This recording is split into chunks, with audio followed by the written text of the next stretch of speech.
नमस्कार विद्यार्थी मित्रांनो, स्वागत आहे तुम्हा सर्वांचं महा एक्झाम पॉईंट आपल्या एज्युकेशनल यूट्यूब चॅनलवरती। तर विद्यार्थी मित्रांनो, आपला आजचा व्हिडिओचा भाग जो आहे तो 22 आहे, ज्यामध्ये आपण DMR पदभरती 2025च्या आपण परीक्षा दृष्टिकोनातून सर्व काही इम्पॉर्टंट व अति एक्सपेक्टेड क्वेश्चन्स आपण रेग्युलरली आपल्या सिरीज मार्फत आपण कव्हर करतो, ज्यामध्ये आपण विषयानिहाय सर्व काही प्रश्न आपण पाहत आहोत, ज्यामध्ये आतापर्यंत सामान्य ज्ञान, अंकगणित, बुद्धिमत्ता, इंग्लिश ग्रामर, मराठी व्याकरण या संपूर्ण आपण विषय आधारित आपण प्रश्न पाहत आहोत। तर आजच्या व्हिडिओमध्ये आपण मराठी व्याकरणाचे जे काही TCS चे प्रीवियस इयर क्वेश्चन्स आहेत ते आपण पाहणार आहोत आणि या प्रकारचे प्रश्न जे तुमच्या येणाऱ्या पदभरतीच्या DMR च्या एक्झाम मध्ये मित्रांनो तुम्हाला विचारली जाणारी असतील, त्यामुळे व्हिडिओ मधला प्रत्येक प्रश्न हा इम्पॉर्टंट आहे मित्रांनो। आणि तुम्हाला जर ही एक्झाम प्रथम प्रयत्नामध्ये किंवा तुमचा शेवटचा अटेम्प्ट असेल तर तुम्हाला 100% उपयोगी असं स्टडी मटेरियल कुठून व कसे मिळणार हे देखील मी व्हिडिओमध्ये तुम्हाला सांगणार आहे। तर व्हिडिओ खूप इम्पॉर्टंट आहे, व्हिडिओला शेवटपर्यंत आणि काळजीपूर्वक पहा मित्रांनो। तर यामधले आपण प्रश्नांचा आपला जो काही इम्पॉर्टंट आहे तो आता आपला भाग 21 मधला आहे आणि जर तुम्ही या मागील व्हिडिओचे पार्ट पाहिले नसाल तर त्याची लिंक तुम्हाला खाली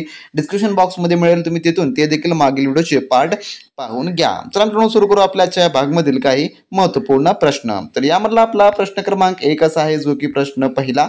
यामधला प्रश्न क्रमांक 1 असा आहे, खालील म्हणीचा योग्य अर्थ ओळखा। तर जी म्हण आहे त्या म्हणीचा योग्य अर्थ ओळखायचा आहे। तर म्हण कशी आहे पहा, बळीतो कानपिळी। तर बळीतो कानपिळी या म्हणीचा आपल्याला योग्य अर्थ ओळखायचा आहे आणि हा TCSचा एक प्रश्न आहे, जे की मागील वर्षी परीक्षेत विचारण्यात आलेला प्रश्न। तर थोडक्यामध्ये जे काही मराठी व्याकरणाचा त्यांचा बेसिक अभ्यासक्रम आहे, ज्यामध्ये म्हणी असतील, समास असतील, वाक्यप्रचार असतील किंवा प्रयोग असतील, ह्यावर आधारित तुम्हाला परीक्षेत फिक्स प्रश्न येणार म्हणजे येणारेच असणारे आहे। त्यामुळे तुम्हाला मराठी व्याकरणामधले पैकीच्या पैकी गुण येणं अतिशय इम्पॉर्टंट आहे। म्हणजे मराठी व्याकरणामध्ये तुम्हाला 15 प्रश्न असणारे असतील, जे की 30 गुणांसाठी। जर तुम्हाला ही परीक्षा चांगला स्कोर घेऊन यामध्ये तुम्हाला रँक करायचा असेल, तुम्हाला मराठी ग्रामरमध्ये कोणताही मार्क तुमचा मिस नाही झाला पाहिजे, जेणेकरून तुमच्या मार्क लिस्टमध्ये कोणत्याही प्रकारचा इश्यू येणार नाही, म्हणजेच की तुमचा स्कोर कमी येणार नाही। त्यामुळे तुम्हाला मार्क पैकीच्या पैकी घेणे हे खूप इम्पॉर्टंट आहे आणि खूप सोपे देखील प्रश्न असतात, फक्त आपल्याला त्या ठिकाणी त्या प्रश्नांचं उत्तर योग्य निवडता आलं पाहिजे। त्याचं उत्तर आहे ऑप्शन नंबर 4, म्हणजेच की बलवान माणूस इतरांवर हुकूमत गाजवतो, असा थोडक्यामध्ये बळीतो कानपिळी याचा अर्थ होणारा असेल। ऑप्शन नंबर 4 या ठिकाणी याचं उत्तर होईल।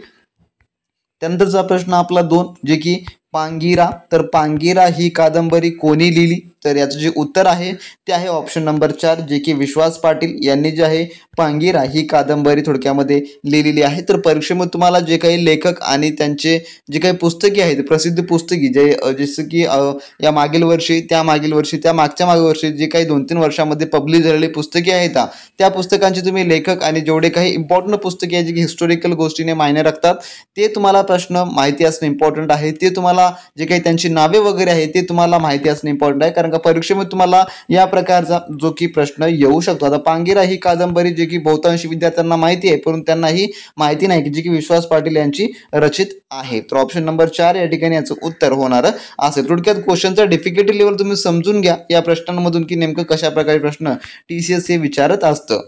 त्यानंतरचा क्वेश्चन नंबर 3 असा आपला, फैलावर घेणे या शब्दार्थाचा वाक्यात उपयोग झालेल्या खालीलपैकी योग्य विधान ओळखा। तर फैलावर घेणे या शब्दार्थाचा वाक्यात उपयोग, तर याचं जे उत्तर आहे ते आहे ऑप्शन नंबर थोडक्यामध्ये 1, जे की दिलेल्या वेळेच्या मर्यादेत काम पूर्ण केले नसल्यामुळे प्राचार्याने प्राध्यापकांना फैलावर घेतलं, जे की शब्दाचा जो काही योग्य ते वाक्यात उपयोग या ठिकाणी झालेला आहे। तर जे की योग्य वेळेमध्ये काम झालं नसल्यामुळे जे आहे, जे की मुख्याध्यापकांना जे की प्राचार्यांना जे आहे प्राध्यापकांना फैलावर घेतलं, असं जो याचा उपयोग होणारा असेल। थोडक्यामध्ये असेच प्रश्न तुम्हाला परीक्षेत मिळतील पाहायला, याहून अधिक कोणतेही वेगळे तुम्हाला प्रश्न पाहायला मिळणारे नसतील। त्यामुळे तुम्हाला अशा प्रकारच्या प्रश्नांचा जास्तीत जास्त सराव हा करायचा आहे।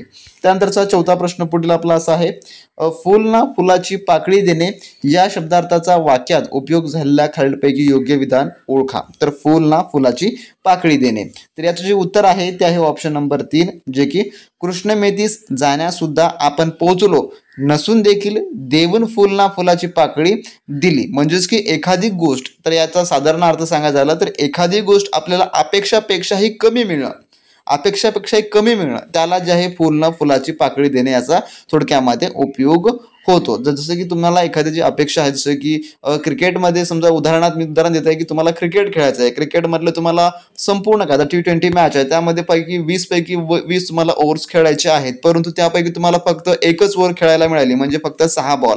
याचाच अर्थ थोडक्यात असं होतं की फुल ना फुलाची पाकळी, काहीही नाही केलं तरी काहीतरी तुम्हाला मिळालेलं आहे, असं थोडक्यामध्ये या म्हणीचा अर्थ होतो. त्याच प्रकारे ऑप्शन नंबर 3 या प्रश्नाचं उत्तर होणार असेल. थोडक्यात असेच प्रश्न तुम्हाला मिळती जुळती परीक्षेत असतात, जे की तुम्हाला खूपही अवघड स्वरूपाचे प्रश्न परीक्षेत येत नाहीत. त्यानंतरचा क्वेश्चन आपला जो की 5वा क्वेश्चन असा आहे, विरुद्धार्थी शब्द ओळखा. जे की अनास्था, तर अनास्था या शब्दाचा विरुद्धार्थी शब्द ओळखायचा आहे. तर याचं उत्तर आहे ऑप्शन नंबर जे की 2 आस्था. तर आस्था हा जो आहे याचा विरुद्धार्थी शब्द होणारा असेल. अनास्था, आस्थाचा विरुद्धार्थी शब्द अनास्था असा जो आहे थोडक्यात होणारा असेल. ऑप्शन नंबर 2 हे याचं उत्तर येईल. तर परीक्षेमध्ये तुम्हाला शब्दार्थ जे काही विरुद्धार्थी समानार्थी शब्द आहेत हे तर आपल्याला फिक्स प्रश्न येतातच. 2 प्रश्न समानार्थी, 2 प्रश्न विरुद्धार्थी, हे जे आहे दोन्ही प्रश्न तुम्हाला थोडक्यामध्ये असतीलच, जे की एका प्रश्नाला 2 गुण या प्रकारे, जे की 8 मार्कासाठी तुम्हाला हे प्रश्न फिक्स परीक्षेत असणार, म्हणजे असणार असतील. हे तुम्ही लिहून घ्या माझ्याकडून. तुम्हाला याचं उत्तर जे आहे ऑप्शन नंबर 2 हे होणार असेल. जर विद्यार्थी मित्रांनो तुम्ही अजूनही DMR पदभरती 2025च्या संपूर्ण A to Z तयारी करता आपले असलेले अतिसंभव प्रश्न संच व ईबुक किंवा टेक्निकल क्वेश्चन्स पॅक घेतला नसाल तर वेळ न वाया घालवता लगेच तुम्ही आपल्या व्हॉट्सअप चॅनलला मेसेज करून मिळवून घ्या. त्यांची लिंक डिस्क्रिप्शन बॉक्समध्ये दिलेली आहे, ज्यामध्ये तुम्हाला संपूर्ण काही DMRचा TCS पॅटर्न आधारित A to Z अभ्यासक्रम मिळणार असेल, ज्यामध्ये मराठी व्याकरण, गणित बुद्धिमत्ता, सामान्य ज्ञान, इंग्लिश व्याकरण व त्यासोबतच तुमच्या हवे त्या पोस्टनुसार आपण टेक्निकल देखील तुम्हाला उपलब्ध करून देतो, ज्यामध्ये MSW, lab technician, lab assistant, librarian व फार्मा या सर्व पदांची तुम्हाला त्या ठिकाणी टेक्निकल देखील मिळणार आहे, ज्यामध्ये आपण DMRच्या पदभरती अभ्यासक्रमानुसार A to Z अभ्यासक्रम कव्हर करून दिलेला आहे व त्यासोबत TCSचे अतिसंभव प्रश्न संच व त्यासोबत 2023चे जेवढे काही PYQ क्वेश्चन्स आहेत ते देखील आपण तुम्हाला त्यामध्ये इन्क्लूड करून दिलेलं आहे, ज्यामुळे तुम्हाला मार्केटमधलं कोणतेही महागडं कोर्स घेण्याची गरज नाही, ज्या ठिकाणी तुम्हाला 1500, 2000 असे द्यावे लागतील किंवा तुम्हाला कोणत्याही बुक्सची देखील अजिबात गरज पडणारी नसेल. जर तुम्ही प्रथम प्रयत्नामध्ये DMRची एक्झाम क्रॅक करण्याची इच्छा ठेवत असाल तर तुम्ही नक्की आपलं स्टडी मटेरियल रेफर करा, कारण का यामध्ये जे परीक्षेत तुम्हाला विचारलं जाऊ शकतं असं आपण संपूर्ण काही इन्क्लूड करून दिलेलं आहे, ज्यामुळे तुमचा PYQ प्रश्नांचा देखील सराव होणार असेल. सर्व घटकांची आपण या ठिकाणी संपूर्ण काही माहिती दिलेली आहे व त्यासोबत मागील परीक्षेत विचारले गेलेल्या प्रश्नांचा देखील आपण समाविष्ट केलेला आहे. तर ज्यांना कोणाला ही एक्झाम क्रॅक करायची आहे प्रथम प्रयत्नामध्ये त्यांनी तर आपलं स्टडी मटेरियल नक्की रेफर करा, ज्याची आपण सध्याची ऑफर प्राइस फक्त आपण 500 रुपये ठेवलेले आहे, जे की टेक्निकल सोबत तुम्हाला मिळणार असेल. जर तुम्हाला टेक्निकल अधिक हवा असेल, ज्यामध्ये लॅब असिस्टंट, लॅब टेक्निकल किंवा फार्माचे, त्यानुसार त्याची प्राइस तुम्हाला त्या ठिकाणी सांगितली जाणारी असेल. तर ज्यांना कोणालाही मिळवायचं आहे लगेच मिळवून घ्या. डिस्क्रिप्शन बॉक्समध्ये आपल्या ऑफिशियली व्हॉट्सअप चॅनलची लिंक दिली आहे. सर्व काही तुम्हाला ते सॉफ्ट कॉपीच्या माध्यमातून लगेचच्या लगेच व्हॉट्सअपवर अवेलेबल करून दिलं जाणार असेल, ज्यामुळे तुमचा वेळ देखील वाचणार असेल आणि तुमची तयारी देखील जोराने सुरू होणारी असेल. तर नक्की एक्झाम क्रॅक करण्याकरता आपलं स्टडी मटेरियल नक्की रेफर करा. विद्यार्थ्यांनी अजूनही आपला क्रॅश कोर्स स्टडी मटेरियल घेतला नसेल त्यांनी लगेच आपल्या व्हॉट्सअप सेलरला मेसेज करून मिळवून घ्या मित्रांनो. त्यामध्ये आपण तुम्हाला सर्व काही TCS पॅटर्न आधारित A to Z अभ्यासक्रम आपण उपलब्ध करून दिला आहे, जो की अफोर्डेबल प्राइस मध्ये एकदम, जे की तुम्हाला फक्त इतरत्र पाहिलं तर नाऊन टेक्निकलच तुम्हाला 1500 ते 2000 ला मिळत आहे, परंतु आपल्याकडे एकदम अफोर्डेबल प्राइस मध्ये सर्व काही आपण तुम्हाला A to Z अभ्यासक्रम मिळवून देतो, जे की 100% हमी देतात की तुम्ही ही एक्झाम क्रॅक करू शकता जर तुम्ही त्याचा व्यवस्थित पद्धतीने अभ्यास केला तर मित्रांनो. कारण का 2023 एक्झाम मधले बरेच विद्यार्थी आपले DMR मध्ये सिलेक्टेड आहेत आणि त्यांच्या अनुभवानुसार व आपल्या एक्सपिरियन्सनुसार तुम्हाला सर्व काही आपण हे मिळवून देत आहोत, जेणेकरून तुम्ही एक्झाम ही क्रॅक करू शकाल या उद्देशाने. तर ज्यांना कोणाला प्रथम प्रयत्नामध्ये किंवा ज्यांचा शेवटचा अटेम्प्ट आहे त्यांनी तर आपलं हे स्टडी मटेरियल नक्की रेफर करा जर तुम्हाला ही एक्झाम क्रॅक करायची असेल. तर यामध्ये आपण जे काही प्रिव्हियस इयर क्वेश्चन पेपर आहेत फार्मा आणि लॅब टेक्निशियनचे आपण ते देखील आता उपलब्ध करून दिले आहेत आणि त्यासोबतच आपला जो रेग्युलरली प्रश्नसंच आहे त्यामध्ये आता प्रश्नांचा आपण वाढीव देखील तुम्हाला करून दिलेला आहे मित्रांनो. तर संपूर्ण काही अपडेट आपल्या सेलरकडून तुम्ही घेऊ शकता आणि हे सर्व काही स्टडी मटेरियल PDF फॉर्मॅट आहे, तुम्ही लक्षात ठेवून घ्या. सॉफ्ट कॉपी आहेत यामध्ये तुम्हाला, त्यामुळे अगदी 5 मिनिटाच्या आत क्विक पद्धतीने तुमच्याकडे ते उपलब्ध होऊन जाणार असेल, जेणेकरून तुम्हाला कुठेही फिरण्याची गरज पडणारी नसेल. मार्केटमधलं तुम्ही कोणतेही बुक्स जरी घेतला मित्रांनो त्यामध्ये फक्त तुम्हाला GK मॅथच मिळणार असेल. तांत्रिकीच्या नावाने फक्त तुम्हाला एक 50 प्रश्न त्यामध्ये इन्क्लूड असतील आणि बाकी सगळं काही तुम्हाला अतांत्रिक त्यामध्ये मिळणार आहे, परंतु आपल्याकडे संपूर्ण काही तांत्रिकी व अतांत्रिकी अतिशय भरपूर प्रश्नांसोबत आपण तुम्हाला उपलब्ध करून देत आहोत. त्यामुळे ज्यांना मिळवायचं आहे त्यांनी नक्की आपल्या सेलरला मेसेज करून मिळवून घ्या. त्यानंतर क्वेश्चन नंबर 6 आपला, खालील वाक्यातील प्रयोग ओळखा. तर प्रयोग या ठिकाणी ओळखायचा आहे. वाक्य पाहून घ्या. छकुलीने बाहुलीस झोपवले तर छकुलीने बाहुली झोपवले हे कोणत्या जे की प्रयोगामधलं वाक्य आहे, तर याचं उत्तर आहे ऑप्शन नंबर 1 जे की भावे प्रयोग. तर भावे प्रयोगामधलं हे वाक्य आहे. ऑप्शन 1 या ठिकाणी याचं उत्तर होणार असेल. त्यानंतरचा क्वेश्चन 7वा आपला, खालील शब्दाचा योग्य अर्थ ओळखा. जे की प्रहार या शब्दाचा योग्य अर्थ काय होणार असेल प्रहारचा, तर याचं उत्तर आहे ऑप्शन नंबर 2 जे की घाव असा जो आहे तो होईल. त्यानंतरचा प्रश्न आपला 8वा, खालील शब्दांचा विरुद्धार्थी शब्द ओळखा. तर विरुद्धार्थी शब्द जे की चिरंतन, तर चिरंतनचा विरुद्धार्थी शब्द काय होईल, तर याचं उत्तर आहे ऑप्शन नंबर 2 जे की क्षणमंगूर असं जो आहे तो होणार असेल. त्यानंतरचा प्रश्न आपला 9वा असा आहे पुढील, खालील शब्दाचा समास ओळखा. तर समास या ठिकाणी ओळखायचं आहे आपल्याला जे की दरमजल. तर दरमजल या शब्दाचा समास या ठिकाणी काय होणार असेल, तर याचं होईल ऑप्शन नंबर 4 जे की अव्ययी भाव समास असा थोडक्यामध्ये याचा होणारा असेल. त्यानंतरचा क्वेश्चन नंबर 10 आपला, खालील शब्दाचा योग्य अर्थ ओळखा. जे की वाद, वाद या शब्दाचा योग्य अर्थ ओळखायचा आहे. तर याचं उत्तर आहे ऑप्शन नंबर 3 जे की तंटा असं जे आहे या शब्दाचा अर्थ होणारा असेल. ऑप्शन नंबर 3 या ठिकाणी या प्रश्नाचं उत्तर होईल. तर पाहून घ्या, ह्या स्वरूपाचे प्रश्न जे की 2023 सालच्या एक्झाममध्ये TCSने विचारलेले होतं जे की DMR साठीचे. त्यामुळे यावेळेस देखील थोडक्यात तुम्हाला ह्या स्वरूपाचे मिळते जुळते प्रश्न असणारे असतील. त्यामुळे जास्त गोंधळून जाऊन अभ्यास करण्याची गरज नाही. फक्त आपल्या स्टडी मटेरियलचा तुम्ही रेफर जर केला तर तुम्हाला 100% सांगतो कोणतं बुक्स घेण्याची गरज अजिबात पडणारी नसेल.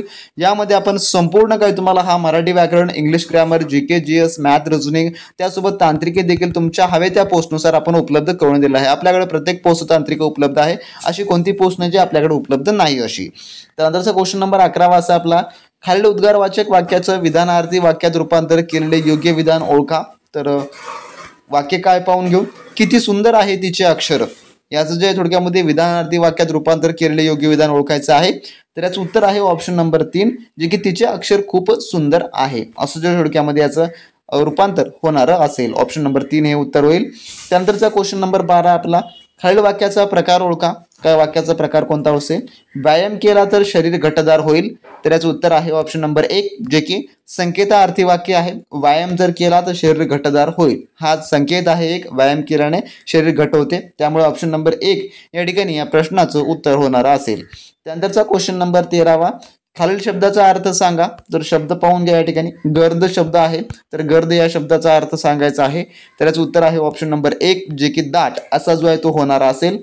त्यानंतर 14वा प्रश्न, खालील शब्दाचा समानार्थी शब्द ओळखा. तर समानार्थी शब्द काय होईल, शब्द कसा आहे तर निर्धार. तर निर्धार या शब्दाचा समानार्थी शब्द यापैकी, तर उत्तर होईल ऑप्शन नंबर 4 जे की निर्णय हे याचं होणार असेल. त्यानंतर क्वेश्चन 15वा आपला, खालील समासाचा शब्द ओळखा. तर शब्दाचा समाज जो या ठिकाणी ओळखायचा आहे आपल्याला. तर शब्द आहे पाला पाचोळा. तर पाला पाचोळा हा शब्द कोणत्या प्रकारचा आहे ते आधी आपल्याला कळणं इम्पॉर्टंट आहे. कारण का शब्दाचे समास ओळखता वेळ मी तुम्हाला एक शॉर्ट ट्रिक सांगतो की समास हा खूप सोपा समास आहे. जर तुम्हाला समासामध्ये द्विसमास, तत्पुरुष समास, बहुवचनी समास किंवा अव्ययभावी समास किंवा इतर समासाचे जेवढे काही प्रकार आहेत त्याचं तुम्हाला संपूर्ण काही विथ क्वेश्चन सोबत किंवा विथ तुम्हाला जर उदाहरणासोबत किंवा एक्झाम्पल सोबत जे की क्विक पद्धतीने ओळखता येईल, तर आपल्या नोट्समध्ये आपण संपूर्ण काही तुम्हाला अगदी सोप्या पद्धतीने समजून सांगलेला आहे. तर हा जो समास आहे याचा ओळखायचा शब्दाचा आपला पाला पाचोळा. तर हा जो समास आहे तो आहे द्विविध समास आहे. की ऑप्शन नंबर 1 याचं उत्तर होईल. तर द्विविध समास हा कशावर आपण ओळखलेला आहे या ठिकाणी, तर यामध्ये जे आहे जे की 2 किंवा 2 पेक्षा अधिक, जे की 2 किंवा 2 पेक्षा अधिक जेव्हा स्वातंत्र्य शब्द एकत्र येऊन दोन्हीचा अर्थ त्या समासाला जसाच तसा येतो त्याला जे थोडक्यामध्ये द्वंद्व समास असं जे थोडक्यात म्हणतात. तर या ठिकाणी जे की पाला हा एक स्वतंत्र शब्द आहे आणि पाचोळा हा एक स्वतंत्र शब्द आहे. परंतु या दोन्ही स्वतंत्र शब्दांना एकत्र घेऊन पाला पाचोळा असं थोडक्यामध्ये हे बनवलेलं आहे. त्यामुळे जे यामध्ये हा द्वंद्व समास हा होणारा असेल. जसे थोडक्यामध्ये समासाची काही शॉर्टकट्स आहेत किंवा काही डेफिनेशन्स आहेत ज्याद्वारे तुम्ही अतिशय कमी वेळेमध्ये आणि अचूक पद्धतीने त्याची उत्तरे काढू शकता. बरेच विद्यार्थी जे आहेत समास, विभक्त्या यासारख्या सोप्या प्रश्नांमध्ये आपले मार्क्स हे गमावून टाकतात. त्यामुळे तुम्हाला अशा प्रश्नांमध्ये मार्क्स जर गमवायचे नसतील तर आपला हा क्रॅश कोर्स एकमेव आहे जो की तुम्ही आपल्या सेलरला मेसेज करून संपूर्ण काही मिळवून घेऊ शकता. तर मित्रांनो असे होते आजच्या व्हिडिओमधले आपले 15 प्रश्न जे की आपण या एक्झामसाठी पाहिले आहेत. आणि तुम्हाला परीक्षेमध्ये देखील मराठी व्याकरणावर फक्त 15 प्रश्न असणार आहेत जे की तुम्हाला 30 गुणांसाठी विचारले जाणारे आहेत. तर मित्रांनो भेटू आपण नेक्स्ट व्हिडिओमध्ये नवीन प्रश्नांसोबत, नवीन अपडेट सोबत. तर तुम्हाला DMRचे मागील व्हिडिओची पार्ट पाहिजे असेल तुम्ही खाली डिस्क्रिप्शन बॉक्समध्ये त्या व्हिडिओची लिंक आहे तिथून तुम्ही पाहू शकता. मित्रांनो तर नेक्स्ट व्हिडिओमध्ये नवीन प्रश्नांसोबत, नवीन अपडेट सोबत. तोपर्यंत मित्रांनो बी प्रॅक्टिस क्रॅक एक्झाम.